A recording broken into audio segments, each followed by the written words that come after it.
نحمده ونصلي على رسوله الكريم.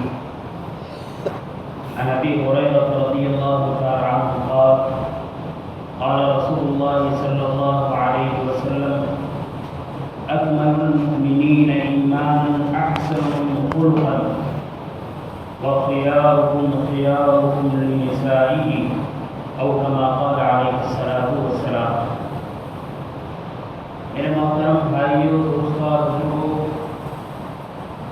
اس عید کی مبارک خوشی کے موقع پر نبی کریم صلی اللہ علیہ وسلم کا ایک بہت بہترین تحفہ جو امت کے لیے آپ نے پیش فرمایا، آپ کے خدمت میں پیش کیا جا رہا ہے. آقا دو جہاں صلی اللہ علیہ وسلم ارشاد فرماتے ہیں کہ مومنوں میں سب سے زیادہ کامل ایمان والا شخص وہ ہے جس کے اخلاق اچھے ہو، اور ان میں سے بہترین وہ آدمی ہیں جو اپنے گھر والے کے ساتھ بہتر آدمی ہو، بہتری کا معاملہ کرے. حسن اخلاق کے سلسلے میں شراح حدیث یہ لکھتے ہیں کہ حسن اخلاق 3 چیزوں کا مجموعہ ہے. پہلی چیز ہے بذل المعروف، دوسری چیز ہے کف الاذی، اور تیسری چیز ہے بذل المعروف کف الاذی. آپ صلی اللہ علیہ وسلم نے ارشاد فرمایا، اس کا خلاصہ یہ ہے کہ حسن اخلاق یہ ہے کہ بذل المعروف، بھلائیوں کو پھیلاؤ، بھلائیوں کو پہنچاؤ، اپنی ذات سے دوسروں کو فائدہ پہنچاؤ، اپنے آپ کو ایسا بناؤ ہماری زبان سے، ہمارے ہاتھ سے، ہمارے پیر سے، ہماری فکروں سے، ہماری صلاحیتوں سے اللہ کی مخلوق کو فائدہ پہنچے. یہ حسن اخلاق کا پہلا درجہ ہے. اور یقیناً حق تعالی شانہ نے ہمیں رمضان جیسا مبارک مہینہ عطا فرمایا، عبادات کی توفیق عطا فرمائی، دلوں کو نرم فرمایا، اس کا تعلق نصیب فرمایا. اس کے نتیجے میں اس کی مخلوق سے محبت کا ہونا یہ بھی لازمی شے ہے. آج ہم اس اللہ کے دربار میں طے کریں کہ آقا دو جہاں صلی اللہ علیہ وسلم کا جو تحفہ ہے، ہر مومن اس تحفے کو لے کر لوٹے گا. بھلائی کو پھیلانا بہت سارے راستے ہیں. آدمی کسی پیاسے کو پانی پلا دے، کسی ننگے کو کپڑے پہنا دے، کسی بھوکے کو کھانا کھلا دے. کوئی تخصیص نہیں ہے کہ اس کا مسلمان ہونا ضروری ہے، مسلمان ہو یا غیر مسلم، بلکہ آقا ساری انسانیت کے لیے نبی بن کر آئے ہیں. لہذا وہ بھوکا پیاسا انسان ہو یا حیوان، ہر ایک کے لیے ہمارا جذبہ یہ ہے کہ ہم ان کو خیر اور بھلائی پہنچائیں گے، اور خیر اور بھلائی کے لیے اپنے آپ کو خادم بنانے کی ضرورت ہے. اللہ تعالیٰ کو انسان کا یہ وصف بے انتہا پسند ہے. اس سے پہلے میں عرض کروں مومن کیسا ہوتا ہے. مومن ایسا ہوتا ہے جب اس کے سامنے اللہ اور اس کے رسول کی کوئی بات آتی ہے تو فوراً اس کو قبول کر لیتا ہے، چاہے بات کہنے والا باقی رہے یا نہ رہے. حضرت عمر فاروق رضی اللہ تعالیٰ عنہ کے زمانے میں ایک عورت جو بیچاری برس اور پھوڑ کی بیماری میں مبتلا تھی، مسجد حرام میں داخل ہوئی، بیت اللہ کا طواف کرنے لگی. حضرت عمر رضی اللہ تعالیٰ عنہ نے دیکھا اس کی بیماری کی وجہ سے لوگوں کو تکلیف پہنچ رہی ہے. حضرت عمر نے اس کو نصیحت کی، اللہ کی بندی تجھے فلاں بیماری ہے، تو اپنے گھر میں بیٹھ کر جو گھر میں عبادت ہوتی ہے وہ نفل عبادت کیا کر، اللہ تجھے بہت بڑا اجر دیں گے. اس عورت نے امیر المومنین کی بات کو قبول کیا اور گھر میں بیٹھ کر گھر کی جو عبادتیں ہیں وہ کرنے لگی. ظاہری چیز ہے، گھر میں طواف نہیں ہوتا، لیکن طواف اس نے نہیں کیا. امیر المومنین رضی اللہ تعالیٰ عنہ کا انتقال ہوا. تو انتقال کے بعد لوگوں نے کہا اے عورت، جس ذات نے تجھے بیت اللہ کا طواف کرنے سے روکا تھا وہ دنیا سے چل بسا، اب آؤ اور طواف کرو۔ وہ بڑھیا وہ عورت کہنے لگی کہ جس امیر المومنین کی شریعت کی بات کو میں نے اس کی زندگی میں مانا ہے، میں اس کے مرنے کے بعد اس کو بات کو نہیں ٹھکراؤں۔ مؤرخین نے لکھا ہے پوری زندگی گزار دی لیکن پھر بیت اللہ میں آ کر طواف نہیں کیا۔ مومن یہ ہوتا ہے۔ حضرت عبداللہ ابن مبارک رضی اللہ تعالیٰ عنہ فرماتے ہیں کہ مومن کون ہوتا ہے؟ مومن وہ ہوتا ہے پہلے اپنے پڑوسی کا پیٹ بھرے پھر اپنا پیٹ بھرے، پہلے اپنے پڑوسی کا بدن چھپائے پھر اپنا بدن چھپائے۔ اور نقیب نے لکھا ہے حضرت عبداللہ ابن مبارک رضی اللہ تعالیٰ عنہ کا ایک پڑوسی تھا اور پڑوسی مسلمان نہیں تھا، پڑوسی یہودی تھا، لیکن حضرت عبداللہ ابن مبارک رحمۃ اللہ علیہ کا حال یہ تھا جب کھانا کھانے بیٹھتے تو پہلے یہودی کو کھلاتے پھر کھانا کھاتے، جب کپڑا پہننے کا موقع آتا اچھے کپڑے پہلے اس کو پہناتے پھر پہنتے۔ لوگوں نے یہودی سے کہا کیا آپ اپنا گھر بیچنے کے لیے تیار ہیں؟ وہ حضرت عبداللہ ابن مبارک کا پڑوسی تھا، مجھے بتلانا ہے مسلمان کیسا ہوتا ہے۔ یہودی کہنے لگا کہ ہمارے اس محلے میں گھروں کی قیمت 1000 درہم ہے لیکن میرے اس گھر کی قیمت 2000 درہم ہے۔ خریدنے والے نے پوچھا وہ کس طرح؟ حضرت عبداللہ ابن مبارک رحمۃ اللہ علیہ کا پڑوسی یہودی کہہ رہا ہے 1000 درہم تو گھر کی قیمت ہے اور 1000 درہم حضرت عبداللہ ابن مبارک جیسے پڑوسی کی قیمت ہے۔ مسلمان ایسا ہوتا ہے کہ ایک غیر مسلم ایک یہودی یہ کہتا ہے کہ 1000 گھر کی قیمت اور 1000 ایک مسلمان کے پڑوس کی قیمت ہے۔ میں یہ کہہ رہا تھا بدل المعروف، آدمی بھلائیوں کو پھیلائے، کوئی جملہ زبان سے نکالے تو پہلے یہ سوچے کہ اس سے میرے بھائی کو راحت پہنچے گی یا تکلیف پہنچے گی، اچھا جملہ بولے، برا جملہ نہ بولے، ایسی بات نہ کہے جس سے دو بھائیوں کے درمیان بھائی بہنوں کے درمیان ٹکراؤ ہو جائے، ایسا جملہ بولے کہ ٹوٹے ہوئے دو جلد آپس میں جڑ جائے، ٹوٹے ہوئے تعلقات آپس میں سنور جائے۔ چنانچہ میں عرض کر رہا تھا بدل المعروف، بھلائی کے بہت طریقے ہیں، ایک طریقہ آپ کو بتلاتا ہوں، انسان کی خدمت یہ بھلائی کا بہت بہترین طریقہ ہے۔ اللہ اکبر، ہمارے اکابر نے اس پر عمل کر کے دکھلایا اور ایسا عمل دکھلایا کہ آدمی کو حیرت ہوتی ہے۔ حضرت مفتی تقی عثمانی صاحب دامت برکاتہم فرماتے ہیں کہ ایک مرتبہ ہم اپنے والد صاحب کے ساتھ سارے بھائی بہن اور ہماری والدہ ہم بیٹھے ہوئے تھے اور بیٹھے ہوئے تفریحی بات کر رہے تھے، کوئی ایک لطیفہ سنا رہا تھا، کوئی ایک بات اچھی سنا رہا تھا اور لوگ آپس میں مزہ لے رہے تھے۔ معلوم ہوا اپنے گھر والوں کے ساتھ بیٹھنا اور حدود شرع میں رہتے ہوئے دل لگی کی بات کرنا اور ایک دوسرے کو خوش کرنا یہ شریعت کی تعلیم ہے، شریعت کا مزاج ہے۔ بدل المعروف یہ بھی ہے آپ نے اپنے گھر والوں کے ساتھ بہت اچھی بات کریں۔ جب بہت ساری باتیں ہو گئی تو حضرت نے کہا میرے عزیزوں، میرے پیارے بچوں اور بچیوں، آج بہت اچھا موقع ہے، اللہ نے مل جل کر بیٹھنے کا موقع نصیب فرمایا ہے، سب ایک دوسرے سے خوش و خرم ہے۔ میں اس موقع پر ایک نصیحت کرنا چاہتا ہوں اور اس نصیحت کے لیے میں وقت کا انتظار کر رہا تھا کہ کوئی وقت مل جائے تو میں آپ کو نصیحت کروں۔ ساری اولاد متوجہ ہو گئی۔ حضرت نے کہا نصیحت یہ ہے کہ میں چند روز سے دیکھ رہا ہوں کہ تمہاری اماں تمہیں کوئی کام سپرد کرتی ہے تو بجائے کام کرنے کے تم ایک دوسرے پر ڈالتے ہو، تو کر لے تو کر لے تو کر لے۔ کہاں کہ دیکھو ایک بات ہے، اللہ کے بندوں کی خدمت بہت بڑی چیز ہے اور ماں باپ کی خدمت کا تو سوال ہی کیا ہے۔ پھر اس کے بعد ارشاد فرمایا کہ دیکھو ایک راز کی بات ہے جو میرے اور میرے رب کے درمیان راز تھا، میں اس کو ظاہر کرنا نہیں چاہتا تھا، لیکن آج تمہیں فائدہ پہنچانے کے لیے، تمہیں نصیحت کرنے کے لیے اس راز کو کھولتا ہوں۔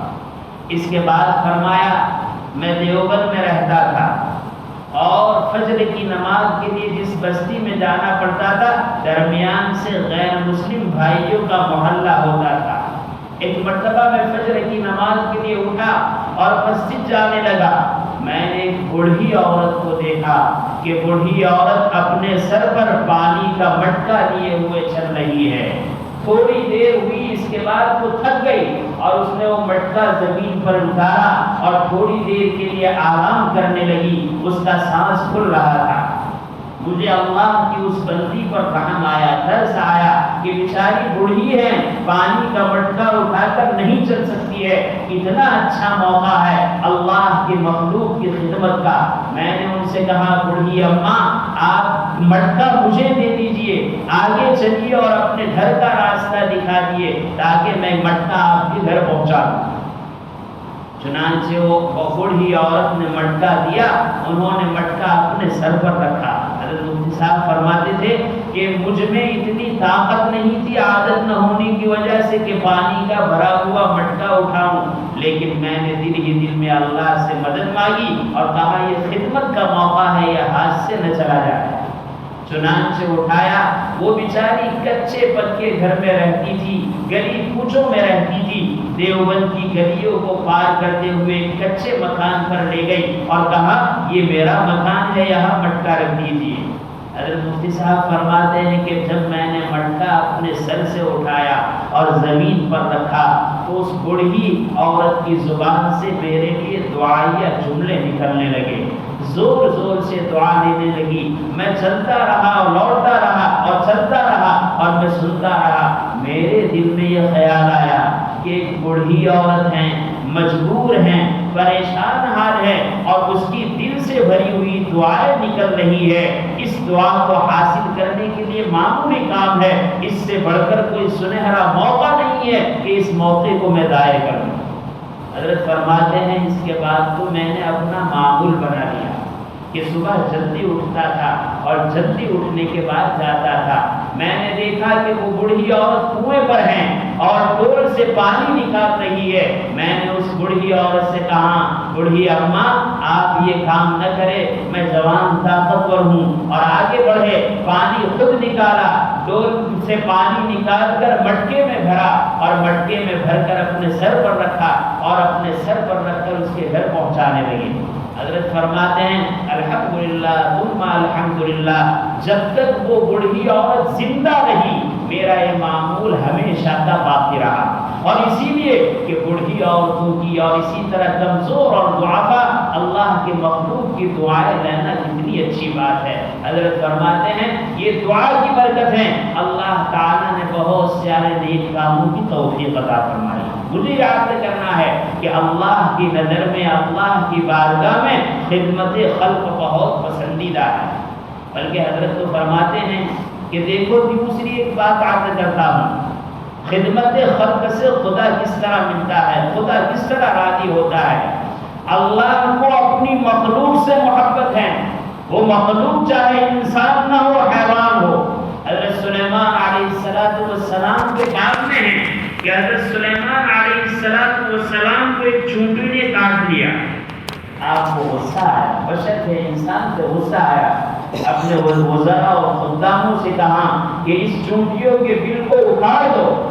چنانچہ وزراء نے اور خادموں نے چونٹیوں کے اس بل کو اکھاڑ دیا۔ اس کا نتیجہ کیا ہوا؟ اس کا نتیجہ یہ ہوا کہ سینکڑوں اور ہزاروں چونٹیاں اپنے بل سے محروم ہو گئی، تتر بتر ہو گئی۔ جب ایسا ہوا تو حق تعالی شانہ کی طرف سے وحی آئی اور وحی میں یہ ارشاد فرمایا گیا سلیمان ایک چونٹی نے تجھے کاٹا اور جس کے نتیجے میں ہزاروں چونٹیوں کے بل کو تم نے برباد کر دیا، ایسا تم نے کیوں کیا؟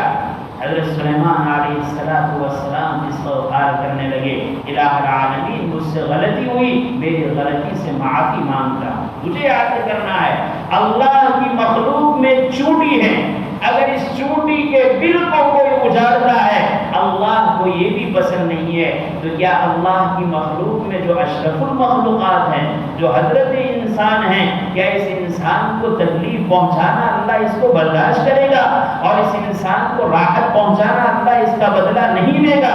یقیناً بہت بڑھیا بدلہ دے گا۔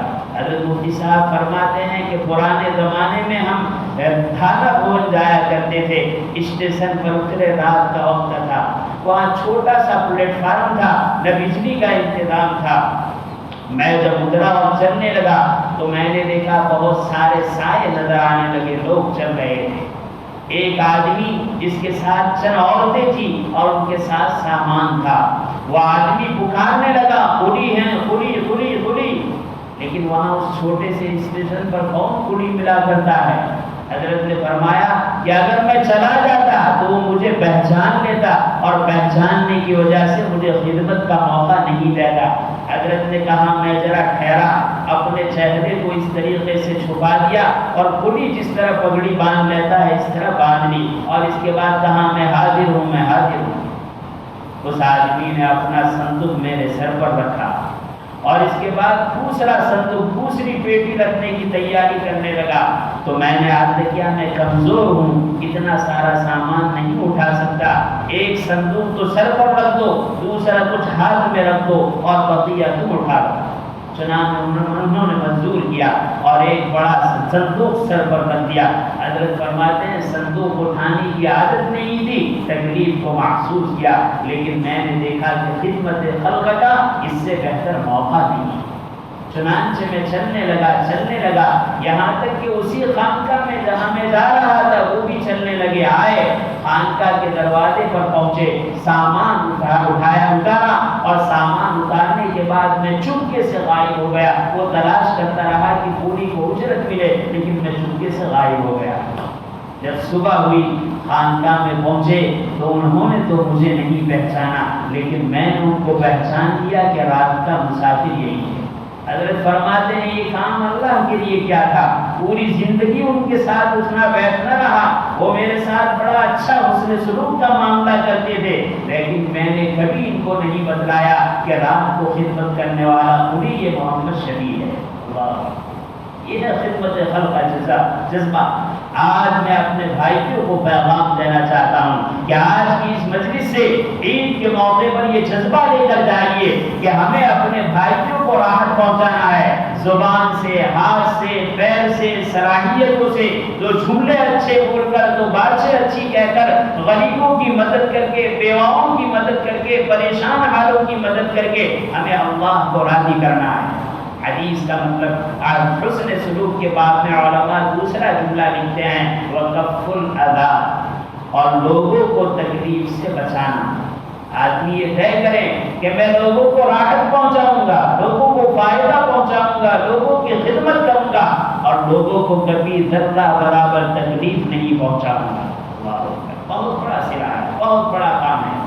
آدمی کے درمیان جوڑ پیدا کرنے والی چیز ہی نہیں ہے۔ آدمی یہ طے کر لے کہ میں تکلیف نہیں پہنچاؤں گا، اپنے گھر میں رہتا ہوں، اپنی بیوی کو، اپنے والدین کو، اپنی اولاد کو تکلیف نہیں پہنچاؤں گا، پڑوسی ہیں پڑوسی کو تکلیف نہیں پہنچاؤں گا، محلے والے ہیں محلے والے کو تکلیف نہیں پہنچاؤں گا، دوست احباب ہیں ان کو تکلیف نہیں پہنچاؤں گا، یاروں مددگار ہیں ان کو تکلیف نہیں پہنچاؤں گا۔ تکلیف پہنچانے سے حد امکان اپنے آپ کو بہت بچاؤں گا، اور اگر کوئی تکلیف پہنچ گئی تو فوراً اس کی تلافی کی شکل اختیار کروں گا۔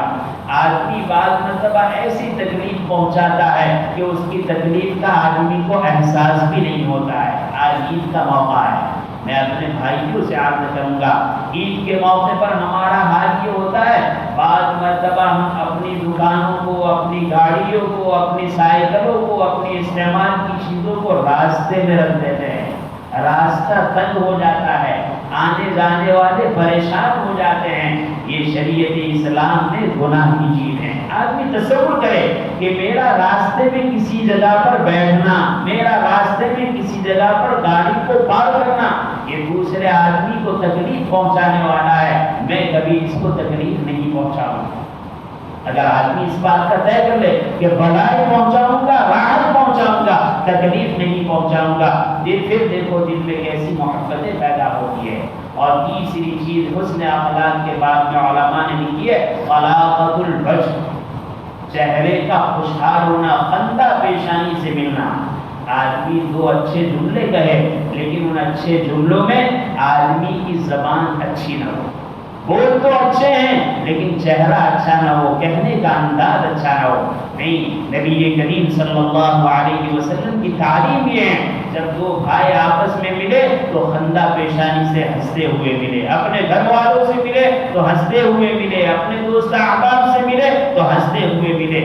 آدمی یہ طے کرے کہ انشاءاللہ آج کے موقع پر میں اپنے کسی بھی بھائی سے ملوں گا، چاہے وہ ہمارا مسلمان بھائی ہو، چاہے وہ ہمارا غیر مسلم بھائی ہو، ہم ان سے خندہ پیشانی سے ملیں گے. عید کا موقع ہے، عید کے موقع پر عام طور پر یہ حال ہوتا ہے، لوگ معافی تلافی کرتے ہیں، بہت اچھا موقع ہے. لیکن اس وقت ایک بات کو خاص یاد رکھنی ہے، عام طور پر عید کے موقع پر نماز کے بعد ہم لوگ معافی تلافی کرتے ہیں، گلے ملتے ہیں، لیکن ایک دوسرے کے حقوق دبائے رہتے ہیں. جب تک دوسرے کے حقوق ہم نے ادا نہیں کیے، جب تک دوسروں پر جو ظلم و زیادتی کی ہے اس پر ندامت نہیں کی، سچے دل سے اس پر معافی نہیں مانگی، تو ہمارا آپس میں ملنا، ہمارا آپس میں ملاقات کرنا، ہمارا آپس میں گلے ملنا، ہمارا آپس میں دو چار جملے کہنا، اس کی کوئی حقیقت نہیں ہوگی. میں بہت ادب کے ساتھ عرض کروں گا، یہ طے کرے کہ انشاءاللہ یہاں سے اٹھنے کے بعد ہم طے کرتے ہیں کہ جتنے بھی ہمارے تعلقات آپس میں خراب ہیں، چاہے وہ ماں باپ اور اولاد کے ہو، چاہے وہ بھائی بھائیوں کے ہو، بھائی بہن کے ہو، رشتہ داروں کے ہو، اور پڑوسیوں کے ہو، ہم طے کریں کہ انشاءاللہ ان تعلقات کو آج ہموار کریں گے، اور ہموار کرنے میں پہل کریں گے. ہم نہیں دیکھیں گے کہ میں بڑا ہوں، ہم نہیں دیکھیں گے کہ میں امیر ہوں، ہم نہیں دیکھیں گے کہ میں پڑھا لکھا ہوں، ہم یہ سمجھیں گے کہ آج خوشی کا موقع ہے، دلوں کو صاف کرنے کا دن ہے. ہم ایک دوسرے بھائیوں کے دلوں کو صاف کریں گے اور ان کے جو حقوق باقی ہے اس سلسلے میں کہیں گے کہ بھائی ہم سے تمہارے یہ حقوق باقی ہے، ہم انشاءاللہ ادا کرنے کا وعدہ کریں گے. اور اگر ظلم و زیادتی ہوئی ہے تو سچے دل سے یہ کہے کہ میں نے آپ کو گالیاں دی ہے، میں نے آپ کی غیبتیں کی ہیں، میں نے آپ کی چغلیاں کھائی ہیں، میں نے آپ کو تکلیف پہنچائی ہے، میں نے آپ کو ظلم کیا ہے، میں نے آپ کو ایذا پہنچائی ہے، میں سچے دل سے اعتراف کرتا ہوں کہ میرا قصور ہے. اے بھائی، آج میں تیرے در پر معافی کے لیے حاضر ہوا ہوں. اگر چاہے تو مجھ سے بدلہ لے لے، اگر چاہے تو مجھ سے مال لے لے، اور اگر چاہے تو مجھے معاف کر دے. نبی کریم صلی اللہ علیہ وسلم ارشاد فرماتے ہیں کہ جس آدمی نے اپنے بھائی کے حقوق کو ادا کرنے کے لیے، ایسے حقوق جو ظلم و زیادتی والے ہیں، چغلی اور غیبت والے ہیں، جھوٹ اور بہتان والے ہیں، اگر ایسے حقوق کو ادا کرنے کے لیے درہم و دینار کو دے کر اس معاملے کی تلافی کر لی تو کل قیامت کے دن حساب دیے جانے کے مقابلے میں بہتر ہے. کیوں؟ اور یہاں درہم و دینار کی حیثیت ہے، لیکن وہاں درہم و دینار نہیں کام آئیں گے، وہاں تو صرف نیکیاں کام آئے گی. لہذا نیکیوں کی حفاظت کرتے ہوئے آدمی کو چاہیے کہ آپس کے تعلقات کو اس طرح ہموار کر دیں. حقوق کے سلسلے میں کتنی بڑی اہمیت ہے. ایک تاجر کا واقعہ لکھا ہے کہ ایک تاجر بہت صالح آدمی تھا، نیک آدمی تھا. اس نے شادی کی، اپنی بیوی کے ساتھ رہ رہا تھا اور تجارت کرتا تھا. تجارت کے سلسلے میں اس کو دور دور کا سفر کرنا پڑتا تھا. اس زمانے میں سفر کی اتنی سہولتیں نہیں ہوتی تھی، کتنے دن گزر جاتے تھے. جب وہ دور دور کا سفر کرتا تھا، اس نے دیکھا دور کا سفر ہے، بیوی سے دور رہنا پڑتا ہے، عفت کی حفاظت کے لیے نکاح کرنا ضروری ہے. چنانچہ اس نے دوسرے شہر میں نکاح کر لیا، لیکن اس معاملے کو اپنی پہلی بیوی سے خفیہ رکھا، پوشیدہ رکھا. لیکن آنے کے بعد جب اس نے عورت نے دیکھا کہ پہلے جیسا جو معاملہ ہے، پہلے جیسی جو محبت ہے اس میں کمی آئی ہے، عورت کو یہ شبہ ہوا کہ ہو سکتا ہے میرے شوہر نے دوسرا نکاح کر لیا. چنانچہ اس کے ساتھ جو خادم اور باندیاں جاتی تھی، ان باندیوں میں سے ایک سے کہا کہ دیکھو میرے شوہر کی خبرگیری کرو، کہیں انہوں نے دوسرا نکاح تو نہیں کر لیا. باندی نے سفر سے آتے ہوئے بتلایا کہ ہاں آپ کے شوہر نامدار نے دوسرا نکاح کر لیا ہے. عورت نے صبر سے کام لیا اور کہا کوئی بات نہیں، وہ میرے حقوق تو ادا کرتا ہے، اگر اس نے دوسرا نکاح کیا ہے اور مجھ سے چھپایا ہے تو کوئی بات نہیں. پھر تھوڑا عرصہ ہوا، یہ شوہر کے سفر ہوتے رہے، یہاں تک کہ ایک سفر میں ایسا ہوا کہ اس عورت کو شوہر نے، دوسری عورت کو شوہر نے طلاق دے دی. لیکن نہ شادی کا اس کو علم ہوا، نہ طلاق کا علم ہوا. باندی کے ذریعے سے شادی کا تو علم ہوا، طلاق کا علم نہیں ہوا. جب واپس گھر پر آیا، رہنے لگا، ایک عرصہ گزرا، بڑھاپا آیا اور شوہر کا انتقال ہو گیا۔ جب شوہر کا انتقال ہوا تو عورت نے وہاں کی مفتیوں سے پوچھا کہ ان کی اتنی مال و دولت ہے، ان کے ورثہ میں اتنے بیٹے ہیں، اتنی بیٹیاں ہیں اور 2 عورت ہیں۔ لوگوں نے کہا 2 عورت، کہا کہ اس کی دوسری عورت فلاں مقام پر ہے، مجھے اس کا علم ہے، لہذا اس کا حصہ ادا کیا جائے۔ مفتی صاحب نے بتایا کہ اس عورت کا اتنا حصہ ہے، تمہارا اتنا حصہ ہے۔ اس عورت نے سفر کیا، سفر کرنے کے بعد اس شہر میں پہنچی اور وہاں پہنچنے کے بعد تلاش کیا کون سی عورت ہے، اس کے گھر میں جا کر کہنے لگی اللہ کی بندی تیرے شوہر کا انتقال ہو گیا، تجھے معلوم ہے؟ کہا کہ ہاں معلوم ہے۔ کہا کہ میں اس کا ورثہ لے کر تیری خدمت میں آئی ہوں کہ شریعت نے جتنا میرا حصہ رکھا ہے اتنا تیرا حصہ رکھا ہے، یہ ورثے کا مال ہے، میں تجھے دینے آئی ہوں، حقوق کی ادائیگی قربان جائیے۔ دوسری عورت کہنے لگی اللہ کی بندی اللہ تجھے سلامت رکھے، اللہ تجھے جزائے خیر دے، تجھے یہ تو معلوم ہے کہ اس نے میرے ساتھ نکاح کیا تھا، لیکن تجھے یہ معلوم نہیں ہے کہ اس نے مجھے طلاق بھی دے دی تھی اور میں عدت بھی پوری کر چکی ہوں، اب میں اس کے مال کی حقدار اور وارث نہیں ہوں۔ اللہ کی بندی تیری اس پاک دامنی پر، تیری اس عفت پر، تیرے اس عدل و انصاف پر، تیرے حق کی ادائیگی پر اللہ تجھے خوب جزائے خیر دے، یہ مال لے کر واپس چلی جا۔ چنانچہ اس عورت نے بہت اصرار کیا لیکن دوسری عورت نے قبول نہیں کیا، یہاں تک کہ اس مال کو لے کر واپس لوٹی۔ مجھے یہ بتلانا چاہتے ہیں حقوق کی ادائیگی کا اتنا اہتمام ہے، سوگن ہے، میلوں دور رہ رہی ہے، شوہر کے انتقال کے بعد کسی کو اس کا علم نہیں ہے، لیکن اس کو معلوم ہے کہ اگر شوہر کی میں بیوی ہوں تو شوہر کی وہ بیوی ہے، شوہر کی وہ میں وارث ہوں تو شوہر کی وہ بھی وارث ہے، مجھے اگر مال پہنچتا ہے تو اس کو بھی مال پہنچنا ضروری ہے۔ یہ حقوق کی ادائیگی ہے۔ آج کل آپس میں ملنا جلنا ہوتا ہے، ملاقاتیں ہوتی ہے، کھانے پینے کی مجلس ہوتی ہے، لیکن ایک دوسرے کے حقوق جو دبائے ہیں ان حقوق کو ادا کرنے کا اہتمام نہیں ہوتا۔ ایک دوسرے پر ظلم و زیادتی کی ہے تو ظلم و زیادتی کی سچے دل سے معافی تلافی نہیں ہوتی، اس کا نتیجہ ہے دسیوں عید ہماری زندگی میں آ چکی، دسیوں کھانے پینے کی مجلسیں قائم ہو چکی، دسیوں مرتبہ گھروں سے ملنا ہوا، لیکن اندر جو قدرت تھی، اندر جو عداوت تھی، اندر جو دشمنی تھی، اس سے ہمارے دل پاک نہیں ہوئے۔ آج کی مجلس میں سارے بھائیوں سے، ساری ماں بہنوں سے یہ درخواست کروں گا حقوق کی ادائیگی کے ساتھ اپنے دل کو بڑا کرتے ہوئے اپنے بھائیوں کو، اپنی بہنوں کو معاف کرنے کا جذبہ لے کر جائے، یہ آج کا یہی پیغام ہے۔ اخیر میں یاد کرنا ہے کہ عید کا موقع ہے، عید کے موقع پر ہم کوئی ایسی بات نہ کریں جس سے شریعت کا کوئی حکم ٹوٹ نہ پائے، کوئی ایسی بات نہ کرے جس سے ہمارے کسی بھائی کو تکلیف پہنچنے پائے، کوئی ایسی فیشن میں نہ آئے کہ جس کی وجہ سے معاشرہ بدنام ہو۔ میں پھر عرض کروں گا ایسے موقع پر خاص طور پر ہماری ماں بہنوں کے لباس کی طرف توجہ کرنے کی ضرورت ہے۔